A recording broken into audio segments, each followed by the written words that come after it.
Asal mula masyarakat Samin, Margomulyo Bojonegoro tersebutlah di desa Margomulyo, Kecamatan Margomulyo, Kabupaten Bojonegoro, terdapat sebuah dusun, yang terletak ada di tengah-tengah hutan jati. Nama dusun itu adalah Dusun Jepang. Di Dusun Jepang tersebut hidup seorang kakek keturunan Ki Samin dengan seorang istri dan 7 anaknya. Kakek tersebut bernama Harjo Kardi. Masyarakat Dusun Jepang memanggil kakek tersebut dengan panggilan Mbah Harjo Kardi. Mbah Harjo Kardi merupakan cicit dari R. Surontiko yang bergelar Ningrat Jawa R. Surowijoyo. Jangan lupa kawan-kawan, like, subscribe, dan tekan tombol loncengnya. Mbah Hardi Karjo lebih dikenal oleh masyarakat Bojonegoro sebagai pemimpin Samin. Dari mana asalnya mula kota Samin dan mengapa disebut Samin? Konon menurut cerita bermula dari R. Surowijoyo yang masih keturunan raja. Sejak kecil didik oleh orang tuanya, Raden Mas Adipati Brotoningrat, mengenal lingkungan kerajaan. Setelah R. Surowijoyo beranjak dewasa, oleh orang tuanya memikirkan penderitaan rakyat dalam penjajahan orang Belanda. Beliau sering berdiam diri, berangan-angan ingin meninggalkan kehidupan kerajaan, membaur rakyat jelata dan melawan penjajah. Pada suatu hari, dengan langkah mantap R. Surowijoyo keluar dari istana dan membaur dengan rakyat jelata. Selanjutnya R. Surowijoyo sering merampok orang kaya yang menjadi antek Belanda, atau kaki tangan Belanda. Hasil rampokan tersebut dibagi-bagikan kepada orang miskin. Pada tahun 1840 R. Surowijoyo mendirikan perkumpulan pemuda yang diberi nama TIYANG Sami Amin. Dari nama perkumpulan pemuda itulah muncul istilah Samin. Samin artinya sama, maksudnya bersama-sama membela negara Indonesia. Dalam perkumpulan ini pemuda diajarkan tingkah laku yang baik terhadap sesama. Jangan sampai melakukan hal yang semena-mena, harus berjiwa besar, sabar, dan harus menentang penjajah.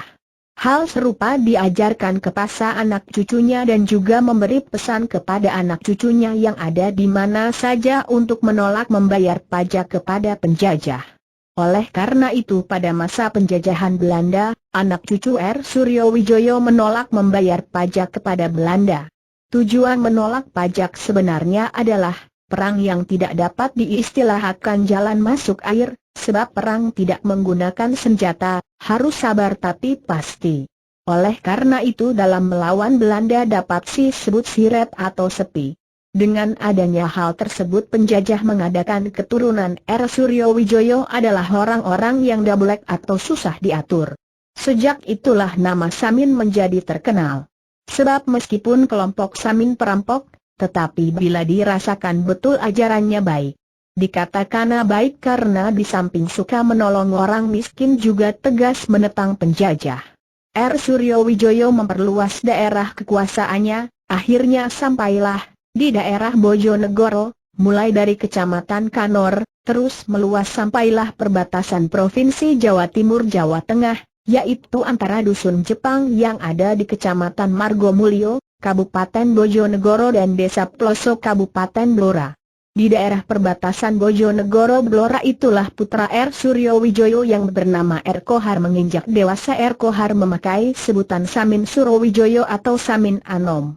Sejak saat itu ketika ayahnya menghilang, tak tahu kemana R. Kohar atau Samin Anom hidup, morat-marit tanpa harta benda menyusun kekuatan baru, dan merencanakan mendirikan kerajaan R. Surowijoyo atau Samin Sepuh. R. Kohar atau Samin Anom setelah memiliki gagasan yang baik, beliau mendekati masyarakat dan mengadakan perkumpulan di balai desa, atau lapangan.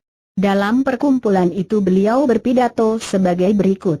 Cur demah eling bilih siro kableh horak sanes durum Pandowo, lan wisnipati kabrak kalan kerendah mojo pahit sangkeng bakrage wadio musuh. Mulo sakuit bien kolonirok punto dewo titip tanah Jawa marang hing Sunan Kalijogo. Hiku maklumat swilo kajang doko. Pidato tersebut diucapkan dalam bahasa Jawa Blora dan Bojonegoro. Maksud pidato Ki Samin Anom adalah orang Samin itu keturunan Satria Pandawa. Prabu Puntadewa, saudara tak bersedia menolong tanpa pamrih. Ajaran Ki Samin berkaitan dengan ilmu unduk jiwa raga, jasmani dan rohani mengandung 5 saran, yaitu 1. Kehendak yang didasari usaha pengendalian diri. 2. Dalam beribadah kepada Yang Maha Kuasa harus menghormati sesama makhluk Tuhan. 3. Dalam mawas diri, melihat batin sendiri setiap saat dan menyelaraskan dengan lingkungan. 4. Dalam menghadapi bencana bahaya yang merupakan cobaan dari Yang Maha Kuasa. 5. Berperang pada budi pekerti. Kelima saran ajaran Ki Samin tersebut merupakan senjata yang paling baik dan memiliki khasiat yang ampuh, karena dalam kehidupan banyak godaan dari segala arah. Cerita Ki Samin Anom sudah habis. Beliau ditangkap Belanda dan dibuang tak tentu rimbanya. Karena secara terus terang beliau menentang Belanda dan mempunyai gagasan yang membangun negara asli pribumi ini tanpa campur tangan orang kulit putih. Walaupun Ki Anom termasuk kedua putranya yang bernama Karto Kemis dan Paniah.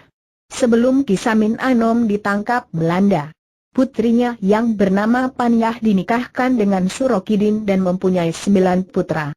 Salah satu putranya bernama Surokarto Kamidin yang biasa dipanggil Kamidin. Ki Surokamidin mempunyai 4 anak. Dari keempat anak Kasimin salah satunya bernama Harjo Kardi. Mbah Harjo Kardi itulah yang sampai sekarang hidup di daerah perbatasan Bojonegoro Blora. Tepatnya di Dusun Jepang, Kecamatan Margomulyo, Kabupaten Bojonegoro. Mbah Hardi Karjo sampai sekarang di tahun 2007 masih memegang teguh pesan eyang buyutnya, yang disampaikan melalui ayahnya, agar membangun manusia seutuhnya harus pasrah semeleh, sabar, nrimo ing pandum, seperti air telaga tidak bersuara. Di samping pesan eyang buyutnya di atas yaitu merah, hitam dan putih yang didapat dipecah menjadi 8, yaitu putih untuk dasar, hitam untuk kesenangan, kuning untuk pedoman tingkah laku, merah untuk sandang pangan, angkara murka. Dengan adanya hal tersebut di atas, Mbah Harjo Kardi meneruskan tentang pemahaman yang keliru mengenai arti samin. Istilah samin mempunyai arti sami-sami angin, maksudnya bersama-sama melakukan hal-hal yang baik, bertekad mengusir penjajah dan ingin punya negara-negara yang tentram. Secara bersama-sama bergotong royong menuju masyarakat adil makmur berdasarkan Pancasila.